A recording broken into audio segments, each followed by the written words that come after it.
Hello' everyone, welcome to my YouTube channel. আজি আমি আপোনালোক সকলৰ বাবে ৰিজনিঙৰ এটা টপিক ডাইৰেকশ্যনেল টেষ্টৰ পৰা কিছুমান কনচেপ্ট আৰু কুৱেশ্যন এনচাৰ ছল্ভ কৰিম, যিটো আপোনালোকৰ আগন্তুক হ'বলগীয়া অসম আৰক্ষী অৰ্থাৎ Assam police, AB, UB, APR, SI, ADRE সকলো ধৰণৰ এক্সামৰ বাবে খুবেই ইম্পৰ্টেণ্ট। তো প্ৰথম কনচেপ্টৰ বিষয়ে আমি ক'বলৈ বিচাৰিছোঁ। এতিয়া প্ৰথমে চাওক, আপোনালোকে উত্তৰ মানে এনেৰে বুজোৱা হয়, দক্ষিণ মানে এছেৰে, অৰ্থাৎ উত্তৰ মানে হৈছে নৰ্থ, দক্ষিণ মানে হৈছে চাউথ, আৰু পূব মানে হৈছে ইষ্ট, পশ্চিম মানে হৈছে ৱেষ্ট। এইখিনি গম পাইছে আপোনালোকসকলে। এতিয়া চাওক, ডাইৰেকশ্যনৰ দিশ হৈছে চাৰিটা: উত্তৰ, দক্ষিণ, পূব, পশ্চিম। এইখিনি গম পাইছে আপোনালোকসকলে।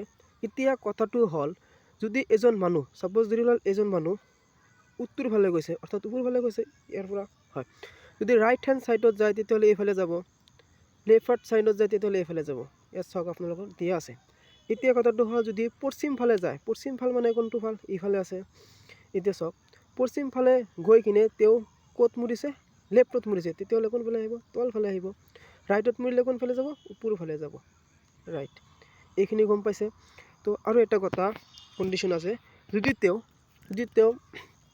যদি কোনো এজন মানুহে কি কৰিছে, উত্তৰ আৰু পূব দুয়োটা দিশত আছে, উত্তৰ আৰু পূব দুয়োটা দিশত আছে, অৰ্থাৎ এইটো উত্তৰ এইটো পূব, তেনেহ'লে কোনটো দিশত যাব? এইফালে যাব।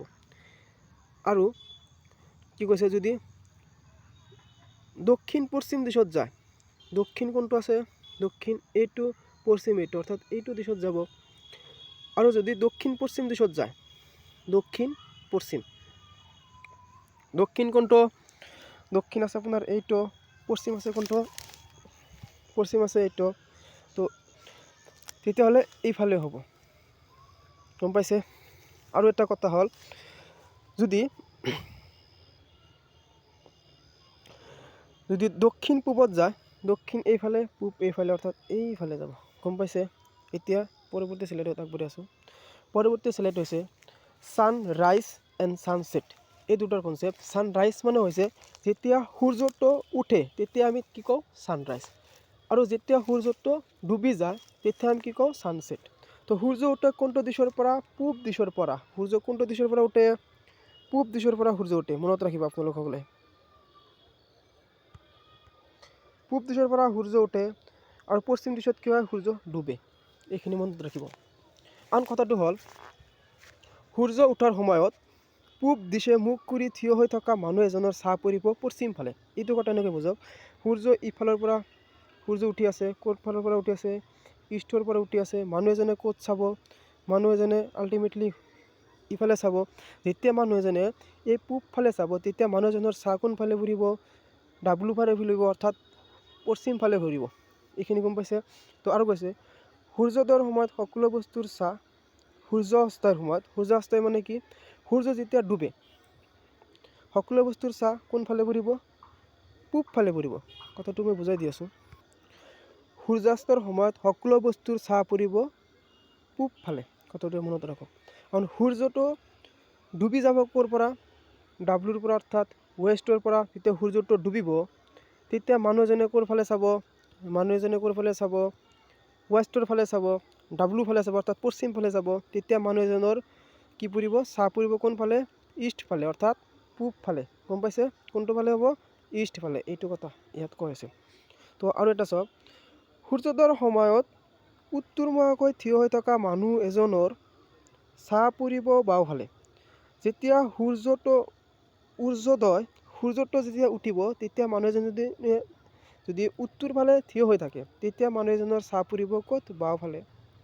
আৰু সূৰ্য যেতিয়া ডুবিব একে মানুহজনৰ ছাঁ পৰিব সোঁফালে। সূৰ্য ডুবৰ সময়ত সোঁফালে পৰিব। এইখিনি গম পাইছে? তো ক্লকৱাইজ আৰু এণ্টি ক্লকৱাইজ এতিয়া মানে বুজাবলৈ চেষ্টা কৰোঁ। চাওক, ক্লকৱাইজ মানে কি? যেতিয়া ঘড়ীৰ কাঁটাটো 12ৰ পৰা 1, 2, 3 এনেকৈ যাব, অৰ্থাৎ এনেকৈ আহিব, তেতিয়া তাক কি ক'ব? ক্লকৱাইজ। আৰু যেতিয়া ঘড়ীৰ কাঁটাটো 12ৰ পৰা 11, 10, 9 এনেকৈ আহিব, তেতিয়া তাক কি ক'ব? Anti clockwise. এইখিনি কথা গম পাইছে? তেতিয়া চাওক কনচেপ্ট কি কৈছে, দুপৰীয়া 12 বজাত বস্তুবোৰ কোনো চাহ নাথাকে, মনত ৰাখিব। বাওঁফালে ঘূৰা ঘড়ীৰ কাঁটাৰ দিশবোৰ ক্লকৱাইজ, ঠিক আছে। সোঁফালে ঘূৰা ঘড়ীৰ কাঁটাৰ বিপৰীত দিশত অৰ্থাৎ এণ্টি ক্লকৱাইজ, এইটো মনত ৰাখিব। আৰু এটা কনচেপ্ট হৈছে চাওক, ত্ৰিকোণমিতিত আপোনালোক সকলোৱে পাইছে পাইথাগোৰাছৰ থিয়ৰম যাক কয়। এইটোক কি কয়? ভূমি, এইটোক কয় উন্নতি, আৰু এইটোক কয় কৰ্ণ। এই কৰ্ণ কি হ'ব? ইজিকেল হ'ব। এই কৰ্ণ ইজিকেল হ'ব, এই কৰ্ণৰ স্কোৱাৰ ইজিকেল হ'ব যেতিয়া আমি এই ভূমি আৰু উন্নতিক স্কোৱাৰ কৰি যোগ কৰিম। এইটো মনত ৰাখিব, ঠিক আছে। এতিয়া চাওক কুৱেশ্যন এটা ৰাখিছে, কুৱেশ্যনটো কি কৈছে চাওক। কুৱেশ্যন নম্বৰ 1, কুৱেশ্যন নম্বৰ 1টো চাওক আপোনালোকসকলে। ইয়াত কোৱা হৈছে কে এলৰ পৰা দক্ষিণ পশ্চিম দিশত 40 মিটাৰ দূৰত আছে। যদি এম এ এলৰ পৰা দক্ষিণ পূব দিশত 40 মিটাৰ দূৰত্বত থাকে, তেন্তে এম কেৰ পৰা কোনটো দিশত আছে? কুৱেশ্যন চাই আপোনালোকে ঘাবৰাব না, কিয়নো আপোনালোকে কুৱেশ্যন এটা পঢ়াৰ লগে লগে অৰ্থাৎ পঢ়ি আপোনালোকে ডাইৰেকশ্যনৰ কথাটো মনত কৰিব। কি কৈছে এতিয়া চাওক আপোনালোকে কিমান সহজ হয়। অলপ কৰি যাব আৰু অলপ পৰি যাব, অলপ পৰি যাব, অলপ পৰি যাব, এনেকৈ কৰিব। চাওক এতিয়া কি কৈছে, কে এলৰ পৰা দক্ষিণ পশ্চিম দিশত। কে কোনটো? ছাপ'জ কে কি কৰিছে? এলৰ পৰা দক্ষিণ পশ্চিম ডাইৰেকশ্যন কেনেকুৱা হ'ব চাওক। আপোনালোকক কৈছিলোঁ দক্ষিণ মানে কি? এছ, পশ্চিম মানে ডাব্লু, ইফালে হ'ব। কে এলৰ পৰা, এইটো এল ধৰিছে, ছাপ'জ এল ধৰা হ'ল ইয়াত। এই কে কৰিছে এলৰ পৰা দক্ষিণ পশ্চিম, অৰ্থাৎ ইফালে আহিছে। কোনে আহিছে? কে আহিছে। কিমান? 40 মিটাৰ। যদি এম এ এলৰ পৰা দক্ষিণ পূব মানে কি? এইটোতো দক্ষিণ গম পালোঁ, পূব এছ এইফালে। এতিয়া চাওক এইফালে যাব, কিমান কৈছে? 40 মিটাৰ। 40 মিটাৰ কোনে? M A. এতিয়া চাওক তেন্তে এম কেৰ পৰা কোনটো দিশত আছে? কি কৈছে? তেন্তে এম কেৰ পৰা কোনটো দিশত আছে? এই কেৰ পৰা এমটো কোনটো দিশত আছে কওক। ইফালে কোনটো দিশ আছে চাওক, ইফালে আছে ইষ্ট অৰ্থাৎ পূব দিশ। অপশ্যন এ হ'ব ইয়াৰ কাৰেক্ট এনচাৰ। অপশ্যন এ হ'ব ইয়াৰ কাৰেক্ট এনচাৰ। তো পৰৱৰ্তী কুৱেশ্যনত আমি আগবাঢ়ি আছোঁ। পৰৱৰ্তী কুৱেশ্যন কি কৈছে চাওক। পৰৱৰ্তী কুৱেশ্যন নম্বৰ 3 আছে। 2টো অৰ্থাৎ লাষ্টত গৈছে, আগতে 3টো কৰি লওক। চাওক কি কৈছে চাওক। কোৱা হৈছে ইয়াত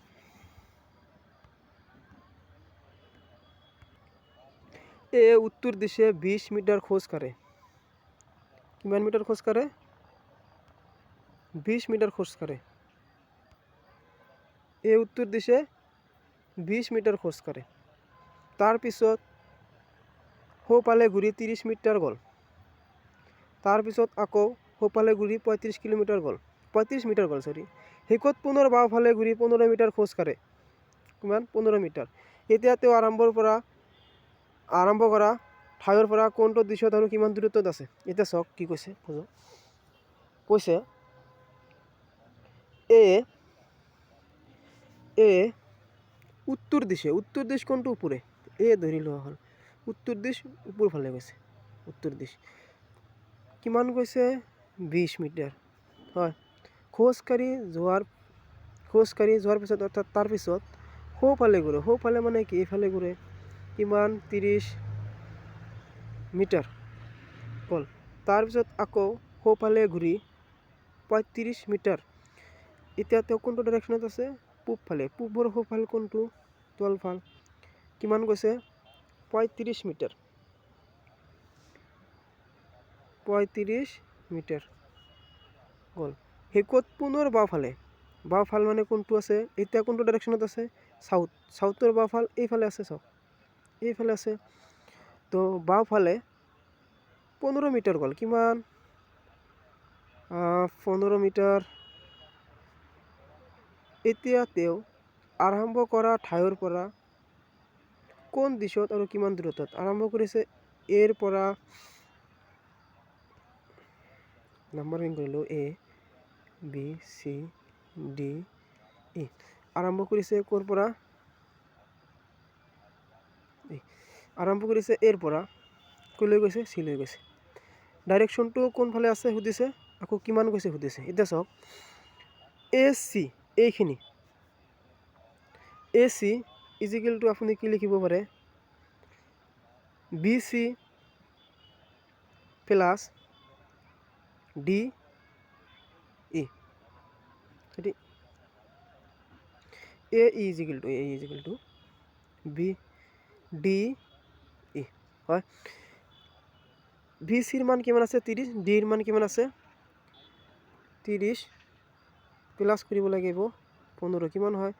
5 4 45। তো 45 কোনটো আছে? অপশ্যন এত আছে অকল। অপশ্যন এ হ'ব ইয়াৰ কাৰেক্ট এনচাৰ। আৰু ডাইৰেকশ্যনটো চালক, ডাইৰেকশ্যনটো কোনফালে গৈছে? ইফালে গৈছে। ইফালে কি আছে? ইষ্ট আছে। ইষ্ট মানে কি? পূব। অৰ্থাৎ অপশ্যন এ হ'ব ইয়াৰ কাৰেক্ট এনচাৰ। গম পাইছে আপোনালোক সকলে? অপশ্যন এ হ'ব ইয়াৰ কাৰেক্ট এনচাৰ। তো পৰৱৰ্তী কুৱেশ্যনত আমি আগবাঢ়ি আছোঁ। এদিন আবেলি ৰীতা আৰু গীতাই, কুৱেশ্যনটো বুজক। এদিন আবেলি ৰীতাই আৰু গীতাই পৰস্পৰ মুখামুখি হৈ কথা পাতি আছিল। যদি গীতাৰ ছাটো গীতাৰ সোঁফালে পৰি আছিল, তেন্তে ৰীতাই কোন দিশত মুখ কৰি আছিল? কুৱেশ্যনটো ইমান কঠিন নহয়, আপোনালোকে কঠিন বুলি নাভাবিব। চাওক কি কৈছে এনচাৰটো মই কৈ দি আছোঁ, অপশ্যন ডি হ'ব। কাৰণটো মই কৈ দি আছোঁ, কাৰণ আবেলি মানে কি? আবেলি মানে সূৰ্যটো যেতিয়া মানে কি হয়? ডুবে, হয়নে? তেতিয়াহে আবেলি হয়, বা তেতিয়া আবেলি থাকে। তো কাৰণ আবেলি সূৰ্য পশ্চিমত থাকে। কোনটো ফালে থাকে আবেলি? পশ্চিমত থাকে, কাৰণ সূৰ্য আবেলি ডুবে। আৰু ক'ৰ পৰা ডুবে? পশ্চিমৰ পৰা ডুবে। আৰু সকলো বস্তুৰ ছাঁ পূব দিশত থাকে। সকলো বস্তুৰ ছাঁ কোনটো দিশত থাকে? পূব দিশ। সূৰ্যটো থাকিব পশ্চিমত, পশ্চিম ফালে চাই থাকিব এজন মানুহটোৰ ছাঁ কোনটো দিশত পৰিব? মানুহটোৰ ছাঁ পৰিব আপোনাৰ ইষ্টত, অৰ্থাৎ পূব ফালে পৰিব। কোনটো দিশত? পূব ফালে। গম পাইছে? যিহেতু গীতাৰ ছবিটো তাইৰ সোঁফালে আছিল, গতিকে তাই উত্তৰমুখা হৈ আছে। কথা কৈছে ইয়াত, গীতাৰ ছবিটো তাৰ কোনফালে আছিল? সোঁফালে, ৰাইট হেণ্ড ছাইডত আছিল। তালি তাৰ কি হ'ব?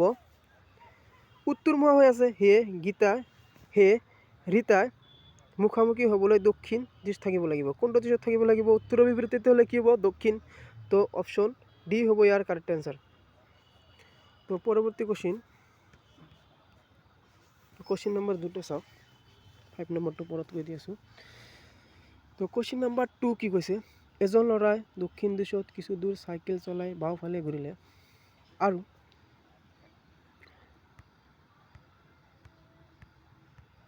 আৰু 1 কিলোমিটাৰ গ'ল। তাৰপিছত আকৌ বাওঁফালে 2 কিলোমিটাৰ গ'ল। এতিয়া সি নিজকে আৰম্ভ কৰা ঠাইৰ পৰা 1 কিলোমিটাৰ গ'ল। পশ্চিম ফালে প্ৰথমে তেওঁ উত্তৰ দিশত কিমান দূৰত গৈছিল? কুৱেশ্যনটো পঢ়ক আপোনালোকে। কি কৈছে চাওক, এজন ল'ৰাই উত্তৰ দিশত, উত্তৰ মানে কি? ওপৰ ফালে। মই কৈছোঁ উত্তৰ দিশ মানে কি? ওপৰ ফালে, নৰ্থ এইফালে হয়। চাওক এতিয়া এজন ল'ৰাই কোনফালে গৈছে? উত্তৰ ফালে গৈছে।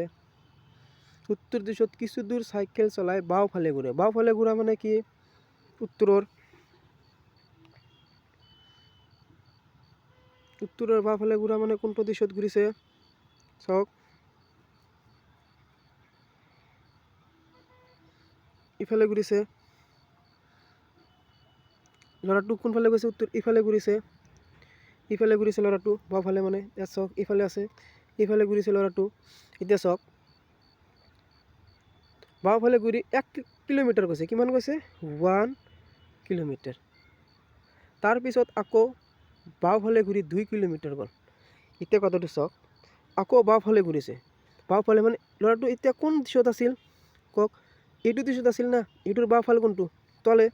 ইয়াত কোনটো আছে? তলফালে। তো তলত আকৌ কিমান গৈছে? 2 কিলোমিটাৰ। গ'ল। এতিয়া সি নিজকে আৰম্ভ কৰা ঠাইৰ পৰা কিমান 1 কিলোমিটাৰ। আকৌ কিমান কৈছে 1 কিলোমিটাৰ কৈছে। পশ্চিম ফালে কোনফালে গৈছে 1 কিলোমিটাৰ পশ্চিম ফালে পালে। প্ৰথমে তেওঁ উত্তৰ দিশত কিমান দূৰত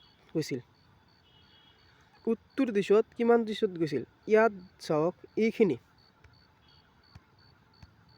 এইখিনি কিমান 2, এইখিনিত যদি এইখিনিৰ সমান হয় এইখিনি কিমান হ'ব 2 হ'ব। তো অপশ্যন কি হ'ব বি হ'ব ইয়াৰ কাৰেক্ট এনসাৰ। গম পাইছে আপোনালোক সকলে অপশ্যন বি হ'ব ইয়াৰ কাৰেক্ট এনসাৰ।